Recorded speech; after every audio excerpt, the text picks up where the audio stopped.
kalaulah ada yang mengusik keharmonisan rumah tangga Rambat dan Rati, dia pastilah Eka, sosok pelakor terselubung yang secara halus telah merongrong kesetiaan Rambat kepada Rati. Rambat dan Rati sudah menikah 5 tahun lamanya. Dari pernikahannya itu, mereka dikaruniai 2 orang anak yang lucu. Anak pertama, seorang laki-laki bernama Gagah, usianya 3,5 tahun. Sedangkan adiknya bernama Intan, usianya baru 2 tahun. Rumah tangga Rambat awalnya baik-baik saja. Rambat yang seorang guru di salah satu sekolah swasta benar-benar mampu mencukupi kebutuhan keluarga kecilnya dengan sangat baik, walau gajinya tak terlalu besar. Begitu pula dengan Rati yang senantiasa menjadi istri yang terampil dan tangkas dalam mengelola keuangan keluarga. Rambat begitu mencintai Rati sebagai seorang istri yang baik dan pengertian. Kesabaran, ketelatenan, dan kecakapan Rati sebagai seorang pengatur rumah tangga membuat Rambat seakan tak ingin berpaling atau selingkuh kepada sosok yang lain. Namun agaknya pusaran waktu pulalah yang akhirnya mengubah semuanya. Perubahan itu hadir melalui sosok Eka. Rambat dan Eka tak sengaja bertemu di sebuah acara bazar buku yang diselenggarakan oleh Dinas Pendidikan. Kebetulan Eka adalah salah satu penunggu stand buku di bazar tersebut. Saat itu Rambat memang sedang mencari buku-buku penunjang sebagai tambahan materi mata pelajaran yang ia mampu. Dan ternyata ia menemukan buku yang ia cari di stand yang dijaga oleh Eka. Pertemuan singkat itu rupanya berbuntut panjang. Keduanya semakin intens berkomunikasi, terlebih setelah keduanya tergabung bersama dalam grup WA buku sekolah yang berisi orang-orang yang berkecimpung di dunia pendidikan dan buku pelajaran. Awalnya hanya saling sapa di WA, namun kemudian melebar menjadi ajang saling curhat yang kemudian berujung pada perselingkuhan. Rambat memandang Eka sebagai pribadi yang pengertian dan cerdas. Selain itu, ia bisa menemukan lawan diskusi seputar buku pelajaran pada sosok Eka. Hal yang jelas tidak bisa ia temukan pada sosok Rati.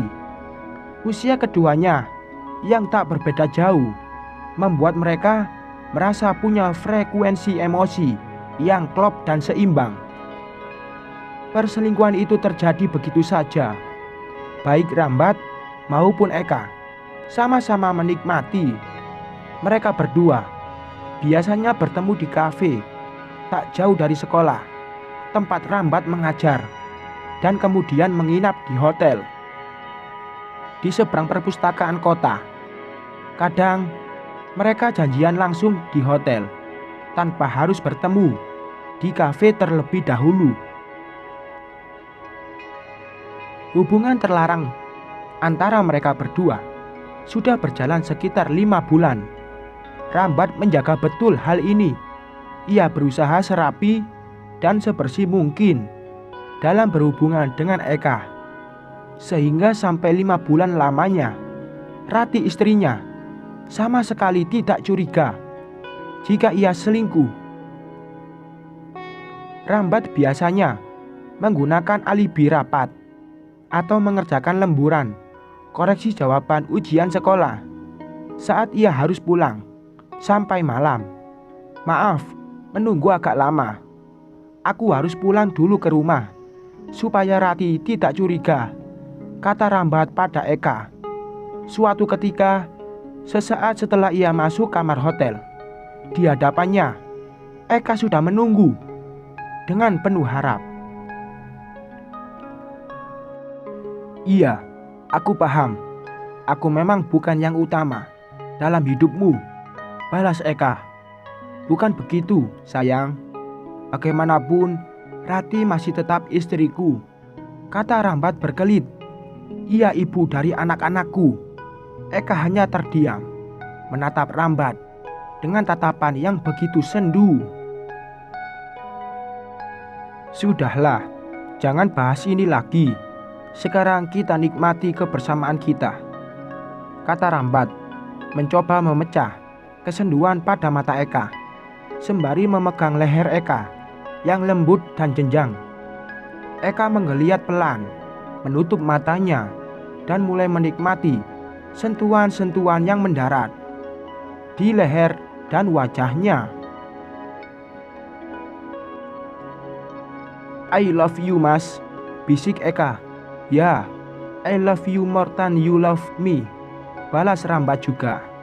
Sambil berbisik, Rambat dan Eka kemudian langsung melepas pakaian masing-masing dan segera menjalani pergumulan seperti biasanya. 1 jam mereka berdua larut dalam sungguh kepuasan yang kemudian harus ditebus dengan letih dan lelah yang membuat mereka tertidur.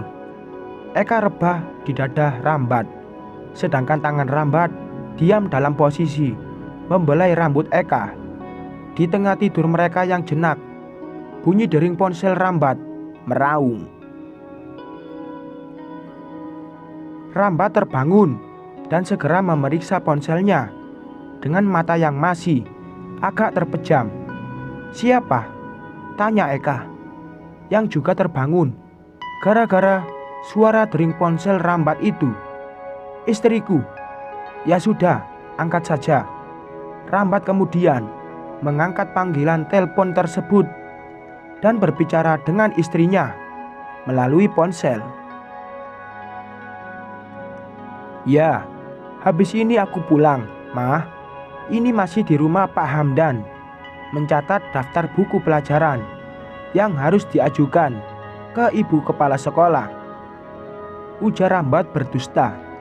Ya, aku tunggu ya, Mas, jawab Rati di seberang sana. Rambat menutup telepon dan langsung bergegas mengambil pakaian dan mengenakannya. Aku harus segera pulang. Rati menungguku di rumah. Kalau begitu, aku juga pulang, kata Eka juga, sambil bangkit dari tempat tidurnya. Ya, terserah apa maumu saja. Dengan penuh hangat dan cinta, Eka mendekati Rambat dan kemudian merapikan pakaiannya serta mengancingkan beberapa kancing baju yang belum sempat dikancingkannya.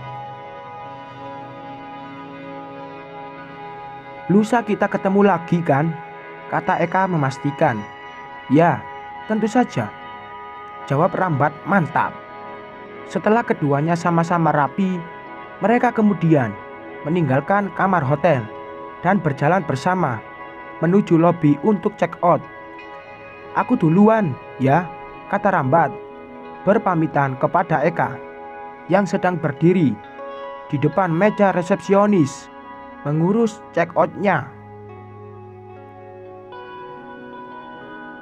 Hati-hati, jawab Eka singkat. Oh iya, habis ini kamu mau kemana?